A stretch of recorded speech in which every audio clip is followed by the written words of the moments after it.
Le gala des fantômes.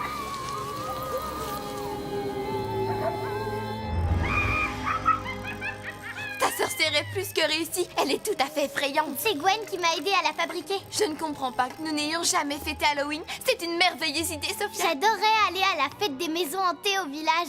C'était plutôt des chaumières hantées en réalité. Mais ce soir, ce sera la fête dans un château hanté. Entrez!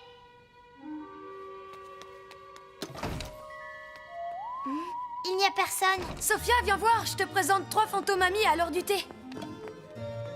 Qu'est-ce que tu en dis? Ça me donne la chair de poule. Qui est là? Entrez. Il n'y a personne. C'est bizarre. Oh, regardez! Les squelettes étaient assis il y a 1 seconde. C'est vrai? Quelqu'un les a bougés, forcément. Mais qui? Aucune idée. J'ai hâte de voir cette première fête d'Halloween au château. Ce sera formidable. J'ai plein de surprises qui vont vous donner des frissons. Qui a fait ça? Ce n'est rien, Ambre, calme-toi, c'est le vent probablement. Ce château est plein de courants d'air. Non, depuis tout à l'heure, il se passe des tas de choses étranges. D'abord, on a frappé à la porte, j'ai ouvert, personne. Ensuite, les squelettes se sont mis debout, debout tout seuls. Je sais que vous êtes tous très excités à l'idée de faire la fête. Mais un bon conseil, ne laissons pas notre imagination nous jouer des tours.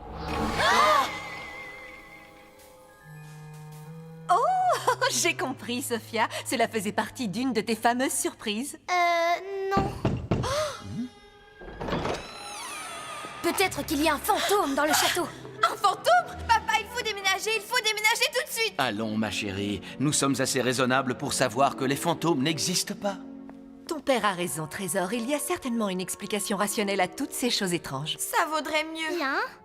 Il faut plus de décoration. Veuillez m'excuser, je dois avancer dans mes préparatifs.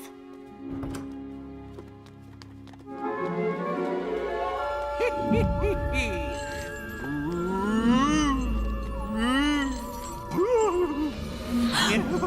qu'est-ce que c'est?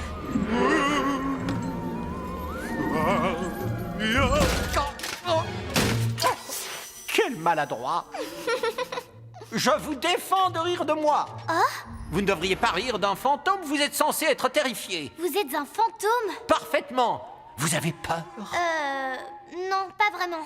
Oh, je vais devoir faire encore plus d'efforts. Mon problème, c'est que je ne suis pas le genre de fantôme à faire fuir les touristes. Je suis plutôt de ceux qui aiment passer leur temps dans un fauteuil avec un bon livre. Attendez une petite seconde. C'est vous qui avez frappé à la porte et éteint les lumières tout à l'heure? Oui, c'est bien moi, Sir Reginald Daxter Sutcliffe, 4e du nom. Sir Reginald Daxter?